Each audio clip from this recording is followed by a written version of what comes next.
Well, welcome everybody. This is Dr. Tom Murray. I'm so excited today to have Nathan Blake, Reverend, the righteous Reverend Nathan Blake.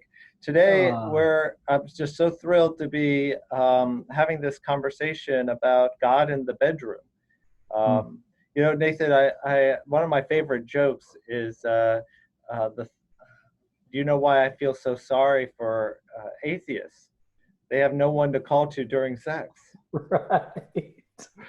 So, you know, sex and God has just been a taboo topic for it seems like forever, and a lot of people just carry such strong feelings about faith and religion and sexuality. Yes. So I'm curious, kind of just in your general work, how has uh, faith and sexuality as an emerging sex therapist for yourself, how does that show up in your office? Yeah, yeah. Oh my goodness. In so many ways. Uh, I think among married couples and unmarried couples, it can look a little differently. But where I see it show up the most is in kind of this religious guilt that gets carried around expressions of sexuality, even among married couples. Uh, I think when I'm talking with married couples around the topic of sex that are of a particular religious tradition, it can be hard to even think about what it might mean to incorporate play or incorporate toys or incorporate desire or fantasy.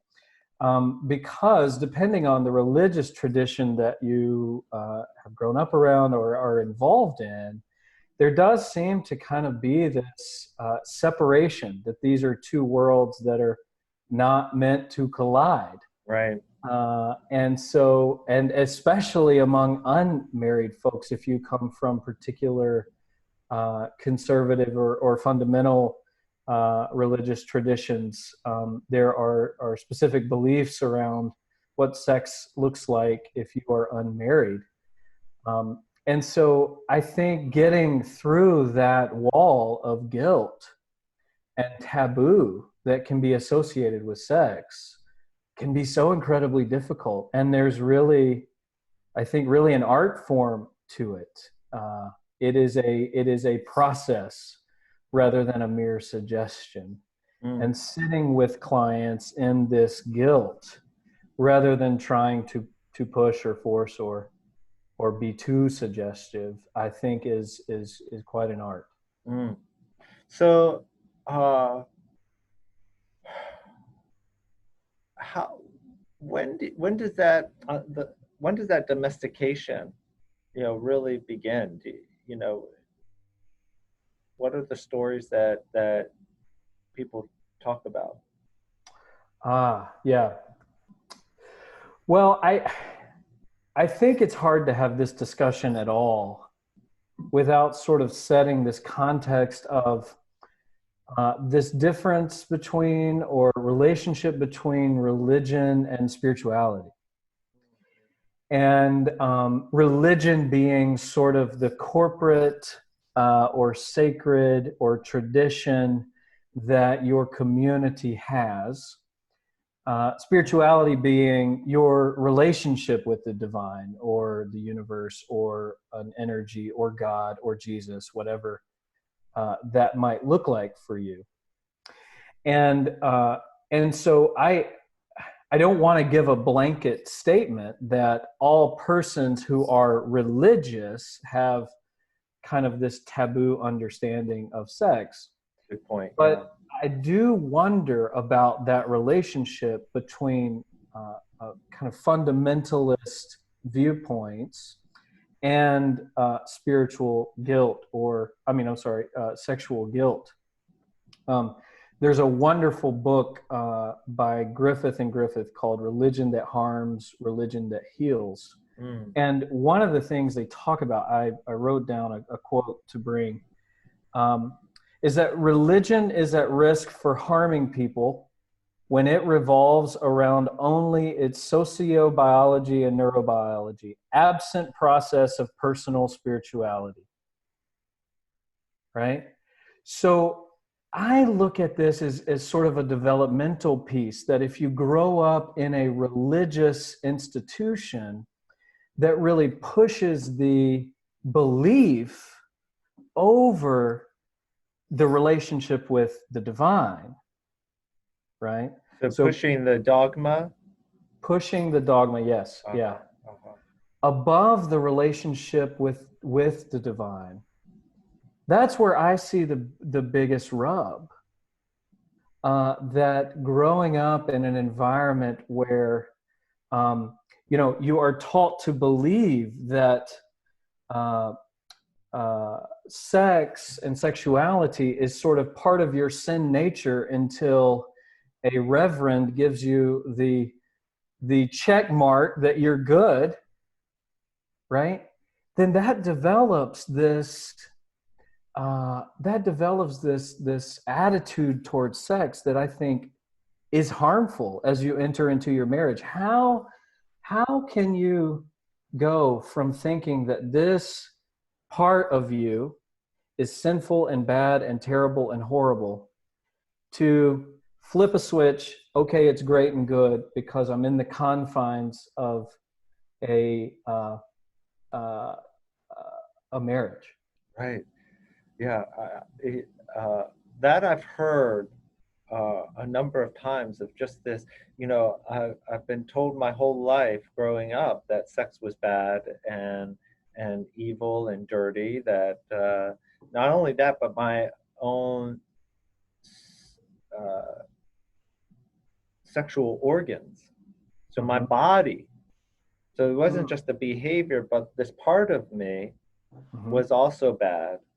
And then um, at the moment I say I do to someone else, I'm told, "Oh, it's all okay," It's great. right? And that adjustment is too much for a lot of people to make. How can Mm-hmm. that be true? How could something always be has been such a negative, a taboo, and then bam, words are spoken, Mm-hmm. and this relationship now gives me permission to enjoy what was previously said to be something to avoid, right? Yes. Yes. Yes, and that is a rub. That in lies the rub, right? Because I think one of the pieces that I run into, and I think can be so difficult in the therapy room, is honoring people's religious experience Mhm. uh, while also encouraging healthy sexuality and healthy views of sex. We very quickly run into kind of this butting of heads, because even the idea that we could talk openly with our partner about sexual desires or sexual fantasies can be really alarming to some folks, and can be really a jolt to their entire system that uh, now I can enter into a space where I can be open and honest and curious and exploratory around my sexual preferences. When I've grown up with this belief that it's such a negative and bad thing. And so I think it's really a journey and an art form in helping folks and being curious about the way in which people have developed their own attitudes towards sex and how that might be in relationship with their religious traditions. So how does that then start to translate into I, I like to call it a divine inheritance, Yes. right? That we have a divine inheritance to experience the aliveness that Uh-huh. comes from just navigating life, right? And Yeah. and so often um, the message is to suppress, suppress, suppress, repress, repress, repress. Um, and yet, I think we're biologically driven to want to feel alive, Uh-huh. and so uh, how do people get permission to reclaim that divine inheritance? Yeah. Ah, that's a great question. Right? I don't know that it's a moment. If I sort of think about it, you develop these attitudes over. If you grow up in a conservative evangelical Protestant faith, for example, um, that's many years of sort of conditioned response to a particular part of you. And so this part shows up, whether it be through exploring yourself with masturbation, whether it be your first experience with another human Wait, you're being. saying masturbation is okay? I believe so, Tom. Uh, Just right? want to put it out there. We want to remind people who are watching that uh, that you're endorsing masturbation. We didn't mention your ordination is with what denomination? Baptist. Yes, yes. Yeah, So we I think it's important for people to hear yeah, that you can be a Baptist minister or ordained minister and yeah. promoting that masturbation has its place. Yeah, well, I think endorsing that human sexuality and sexual development is normal and natural, right? That this is a part of our experience. And I so I look at this progression over a long period of time where these beliefs sort of become indoctrinated. Mm-hmm. And so when I think about rewriting the script, uh, I think it has to be in sort of the same light. You are, um, and well, let me say this too, Tom. It's respecting that changing that belief or encountering a new message about sex can be very alarming and difficult for a lot of folks. Mm-hmm. And so I want to give credit to the people who really struggle to develop that sense of sexuality in their adult life and who are attempting to rewrite that script, because I don't think it's as simple as turning on a switch in your brain. Right. That there is this process of now discovering yourself, discovering your partner in a way that is contrary to what you've always assumed. Mm-hmm. That now this part of you can be a healthy and good thing.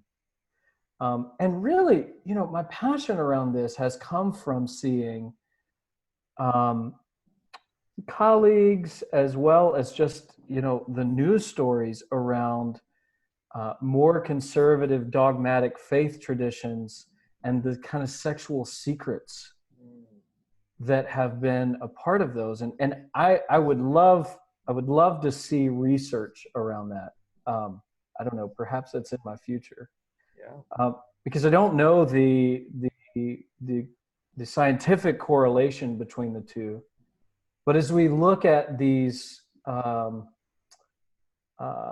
sexual misconducts in the church, I just have to assume that there is some sort of association or correlation between this repression and this really negative acting out.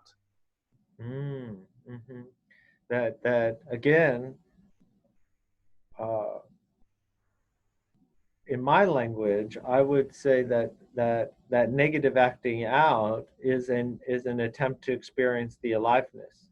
Mm-hmm. That compulsive behavior of all types, I think, is uh, an attempt to experience the aliveness. And Yeah. sometimes that behavior doesn't necessarily reflect the goodness of that intention, Uh-huh. right? But it is Uh-huh. an effort to experience the aliveness that is is awaiting us. And um, if I may, what I also heard was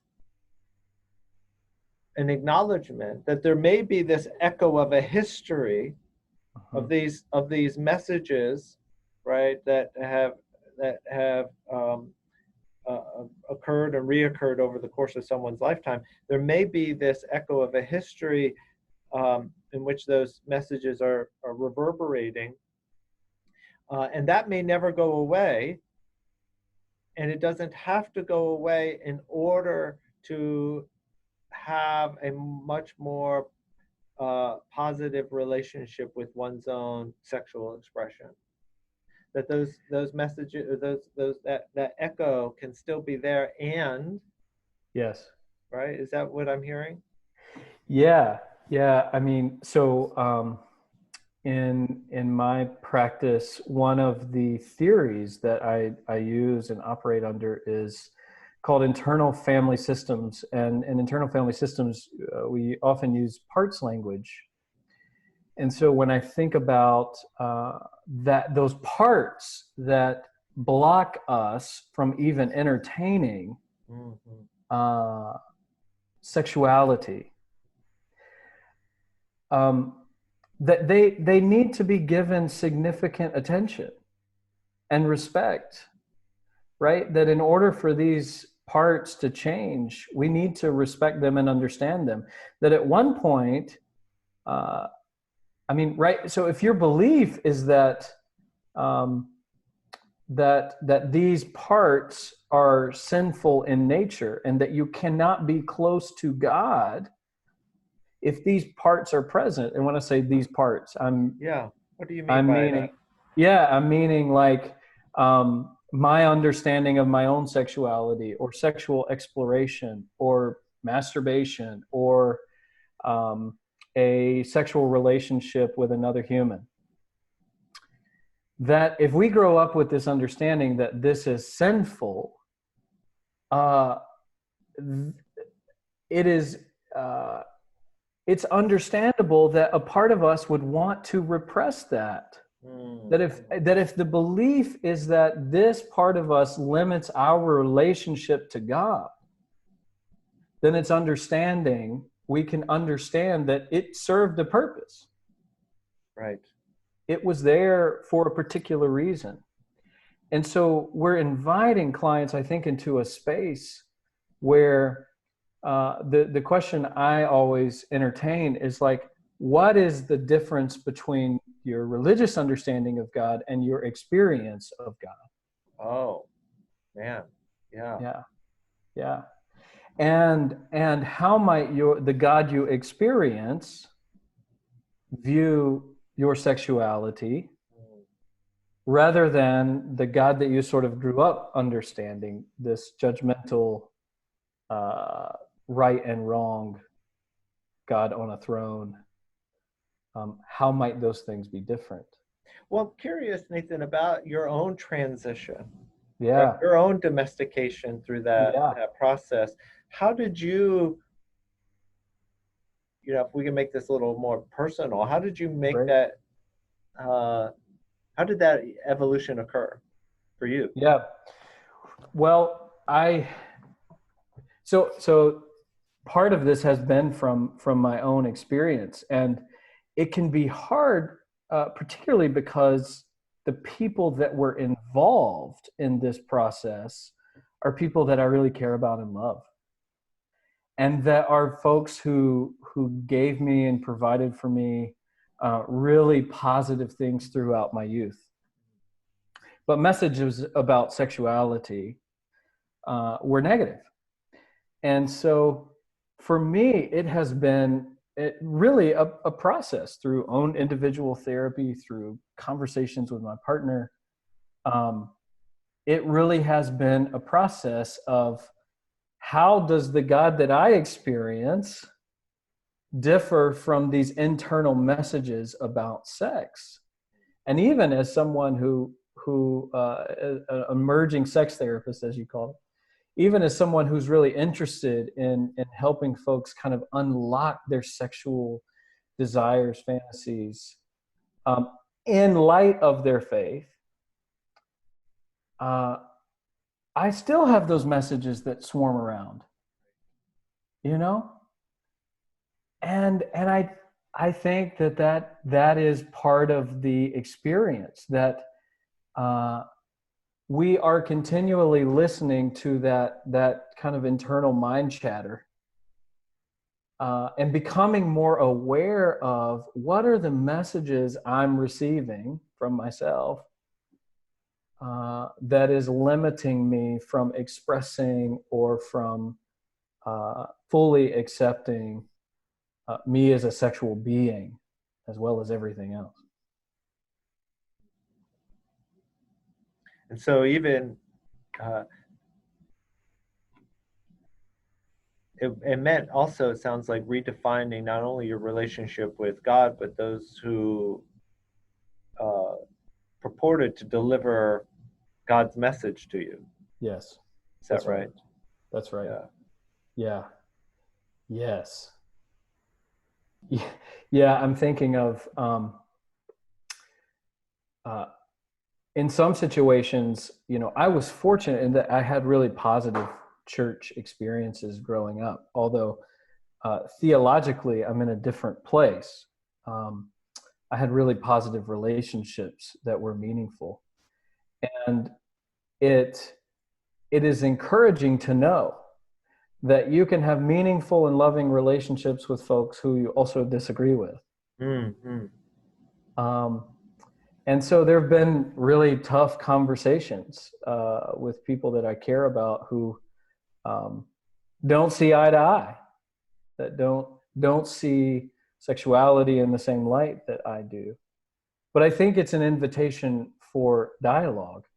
I can't remember what the stat is, but what I can tell you is that the church's push for kind of this true love waits, this waiting before you're married to have sex, has utterly failed. Yeah. I don't It was remember that what the the purity movement from the 90s. That's what I yes. remember most. Yeah. There were conferences and rings and That's dances. right. That's right. Yeah, yeah. Um, but it has failed miserably. And when you say failed, what does that mean? Yeah, great. It has failed in its intent to prevent people from having sex before they're married.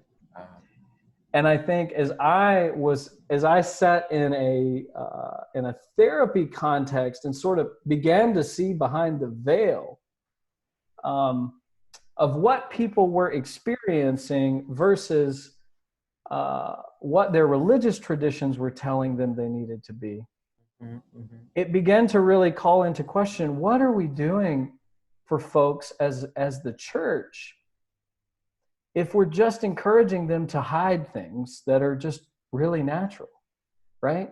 So the message then becomes, uh, if I'm going to have sex or sexually explore myself in any way, then it becomes in secret. Yeah. It has to be in secret because this is not a place that will accept it.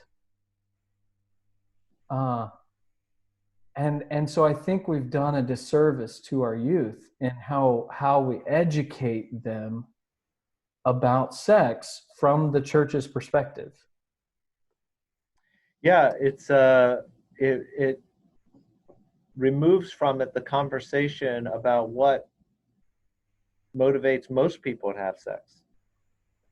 It's fun. It's pleasurable, right? Yeah, It's a a and of course, people have sex for a variety of reasons. Mhm. Often when I ask clients, why do people have sex, the number one is procreation, right? Mhm. But of course, that is such a small, uh, Yeah. uh, it's one of the least reasons that people are having sex when they have sex, Yeah. right? But people have sex because it's fun. It's uh, pleasurable. It's they're right now with this pandemic, people are having sex because they're bored, right? And that's okay. Yeah. It's okay. And I think that these abstinence only movements, the purity movements, have really avoided the conversation Mhm. about what Mhm. are the motivations to having sex, and Yeah. just focus more on that, why it's a danger, why you're displeasing to God. Mhm. Yes, and it's not to say that anyone. Well, I when I looked at the research around religion and spirituality, it's super conflicting. Mm, Um, some research points to high religiosity being sort of a protective factor, and some research points to it as being kind of a negative factor in people's attitudes, views towards sex, and even things like contracting STDs or teen pregnancy. The research seems to be kind of conflicting around it. And I don't know if that's just that you can look at this through so many lenses. When you say religion, if you ask someone if they are a professing Christian, well, that doesn't really give us a good idea of how deep their dogma might be, right? Some Christian traditions really emphasize spirituality over dogma, and other Christian traditions uh, sort of hold the rules and regulations higher than your experience of God. And so I don't know if that might be part of the issue, is that current research doesn't really look at they're looking at people who are Christian or Buddhist or Islamic. They're not looking at uh, possibly the implications between spirituality and religion. Um, but I'm not sure uh, that we've done a good job in really educating folks in the church. And how does the church? What is the church's responsibility in educating folks about sex? yeah. I don't know the answer to that question, but I think it's a good one. Well, it is, and it's a helpful reminder too, Nathan, that to our viewers, that any particular religion, Christianity, um, Islam, Buddhism, is not a monolithic, Yes. right? That everybody within those faith traditions believe exactly the same thing, Yeah. right? That you have within any particular faith tradition just a huge degree of variability Mm-hmm. within them, and uh, sometimes, or maybe not, maybe all the time, people have permission to find a faith tradition that resonates uh, with the relationship that they have with God. Yes. So we're titling this episode as God in the Bedroom, Yeah. and and uh, we've kind of focused on how faith can impede the Yes. experience of sexual pleasure. And I'm wondering what would be helpful for people in understanding how the the sacred, how to incorporate the sacred into the sexual experience. Uh-huh. What thoughts do you have about that? Yeah. Yeah, that's such a good one. The term that kept coming to my mind as I thought about my own religious experience and my own sexual development was integration. And that is that these seem to be two things that were absolutely perpendicular to each other. They move in opposite directions. And I think it leaves you feeling pretty unintegrated, that there is a part of my life I sort of have to hide from this other part, right? So if I'm going to be a sexual person, then these two twain should never meet. But there are incredibly, I think, spiritual experiences that happen in the bedroom. You know, I think what is an orgasm? You know, if not a spiritual experience in some ways, something that connects us with meaning outside of ourselves. And so this is a piece of the puzzle that I'm still developing, of what might it look like uh, for these two things to be integrated into our lives, that we can be both. We can be both spiritual beings and sexual beings, and sometimes at the same time. I'm curious what thoughts you have around that. Well, what came up for me is that there's this both and process that's happening, right? That if we function under the assumption that we are energy embodied, Mm-hmm. and if energy can't be created nor destroyed, that the energy that sustains my body has always existed and presumably will always exist. Mm-hmm. And so that energy, religion might call it spirit, uh, that energy that comes,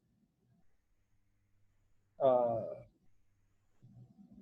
well, who was I before I existed, Mm-hmm. right? And uh, my brain is not big enough to hold all of the complexities of my own thoughts, Yeah.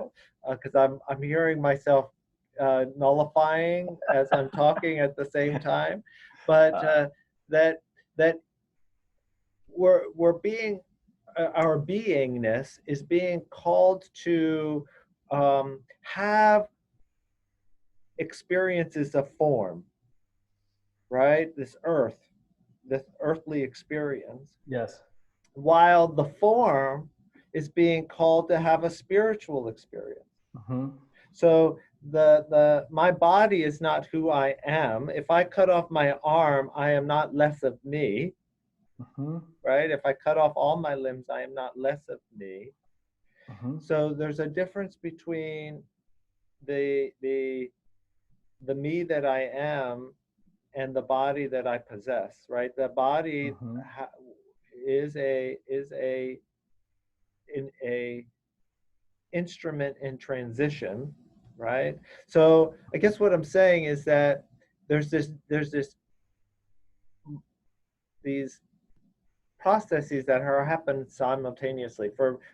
Someone once said we are spiritual beings having a human experience, Uh-huh. right? And so, what is that human experience? What are the lessons that the spirit is to learn? Uh, but at the same time, we are uh, physical beings invited to have a spiritual experience, Yeah. right? So this both and um, is what comes up for me. Mm-hmm. Mm-hmm. You know, as you were talking, I one of the things that popped into my mind, and I don't have this fully developed, but I think it's worth saying, is that both sex and spirituality are somatic experiences. Our bodies are involved in both. When we talk about experiencing God, or feeling the presence of God or divinity, uh, we're talking about a rather somatic experience. Those are body feelings. Mm, Um, even in if you think about worship, right? Worship experiences are um, uh, uh, activating the mind, but it's also a very somatic experience. I can remember being a teenager and going to these to these Christian camps, and one of these like I said, I grew up in a more conservative evangelical tradition, and so these camps were the one time a year that you sort of had your mountaintop high experience of Jesus. And so you would have this worship service where you kind of rededicate your life every single year. It was the pinnacle. And in that, one of the things that came was just sort of these chill bumps, you know, as well as you would have emotions. You would cry. yes, yes, I mean, yes, just yes. this rich somatic experience that happened. And I think, in sex, we experience similar things. It's a somatic type experience where we are using all of our bodies. Yeah. So I haven't fully fledged that one out, but that just sort of occurred to me that both are really a somatic experience. I love that. I love that. Uh, your description there immediately took me back to Uh-huh. when I was about 10 years old and going to my grandmother's church, which was this little Pentecostal church in central Yeah. Pennsylvania. And and in this church, when it was prayer time, we would all get on our knees between the pews, right? And Uh-huh. we would pray, and and all of a sudden, I found myself overcome with something, and all I could do was start to cry. Mm-hmm. And later I had the words of, that was the anointing. And so Uh-huh. it was in that moment that I realized, oh, I am destined to become a Pentecostal preacher. Right? Yeah, That was the thing that I was going to do. I love it. um, Fortunately, I did not become a Pentecostal preacher. Or unfortunately, one of the two.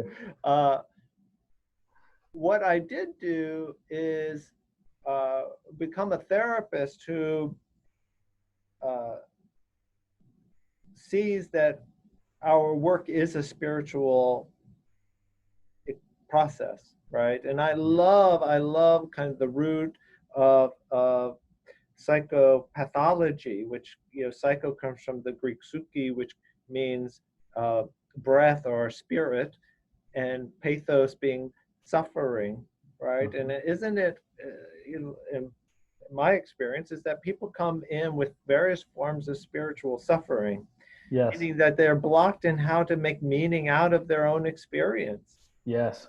And so that idea of embodiment Yeah.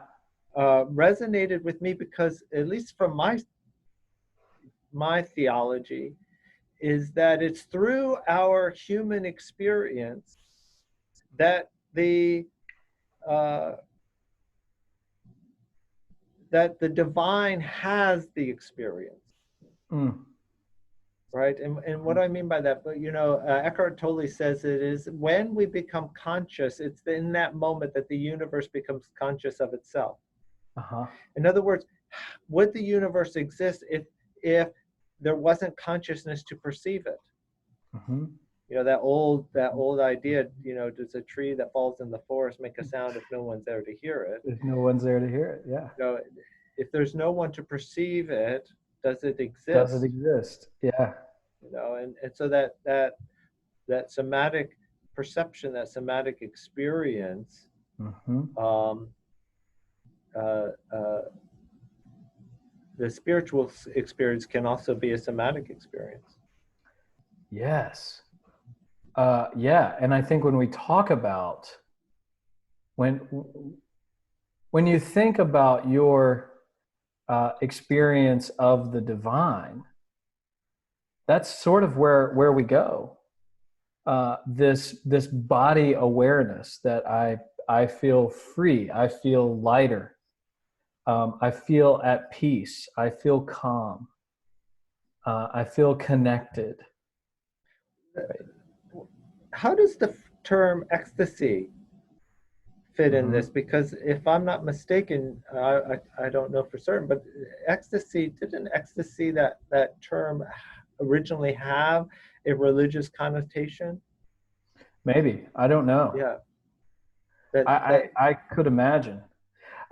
I, yeah, I don't know. yeah. I It's an just interesting thought. it's reverberating back there somewhere. Maybe someone will leave notes below, but Yeah. that that we can have an ecstatic experience, Mm-hmm. uh, when we're open to it. And I Yes. think that's the really, that is the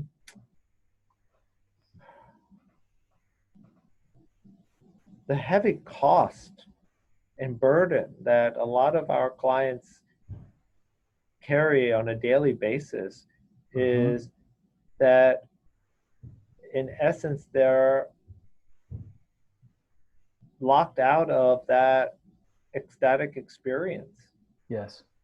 They're being, it's almost as if people have been told, don't go down there because you don't know where it's going to take you. Uh-huh. Uh-huh. uh, when when that mystery, uh, of I don't know where this is going to take me, Uh-huh. right? Uh-huh. uh, It's quite frightening. yeah, It's yeah. quite frightening. I think about people who are just so afraid to masturbate, Uh-huh. right? Because again, they're told that they shouldn't do it, Yes. right? um, and yet I find that it's hard to help people improve their own sexual experience when they haven't explored their own bodies, Uh-huh. right? That can be some of the hardest work that I've had to do. Is is is is finding a way for people to improve their own sexual experience, which is a goal that they have, Mm-hmm. when that is staring them in the face. Yes. Yeah. Yeah. And in my work, I work with folks who are interested in incorporating their faith into the psychotherapy practice. And so when I work with a couple and we get to kind of the sexual desire and sexual satisfaction piece of the work, um, even inviting in that conversation can feel very alarming. Can feel like, am I venturing down a path that's ultimately dangerous? There is kind of this chatter that begins to happen. As soon as you even say the word or suggest the word, or even suggest that we can explore ways this can be better, Mm, it feels dangerous. mm, Am I going to open the door to a world and not know where to stop? And then is that going to lead me down a destructive path? yeah. And so uh, there's so much, I think, kind of psychoeducation that happens around what even is healthy sexuality. Because when we put the message that it's bad and that you get married and you just sort of figure it out without any form of education, you also run the risk of not knowing what is healthy sexuality. Yeah. Um, what is healthy, what is unhealthy, what does that look like? And giving them the freedom to decide that, Yes. right? Because I think the impulse uh, is that people look outside of themselves for a definition of what's normal, Mm-hmm. what's healthy, and what as sex positive sex therapists, we're really wanting people to define for themselves Mm-hmm. what that means, Mm-hmm. right? Yeah. Yeah. So as we wrap up for today, um, how would somebody get a hold of you if they were interested in working with you or consulting with you around the interplay of spirituality and sexuality, let alone any other support that you might be able to offer? Yeah, wonderful. So one of the things you can do is head over to my website, n-blake.com. And that has my contact info. You can also email me, alamentscounseling@gmail.com. And I would be more than happy to further these conversations about how do we understand our sexual being in the midst of still wanting to be a part of our faith tradition. Well, thank you, Thank right you. Reverend Nathan Blake, for joining us and talking about God in the bedroom. It's been such a real pleasure, and I look forward to our continued conversation uh, Yeah. because these are just evolving. Um, you know, our clients and the couples whom we serve. Uh, can benefit greatly just by having their experience normalized Yeah. and offering a positive perspective that Yes.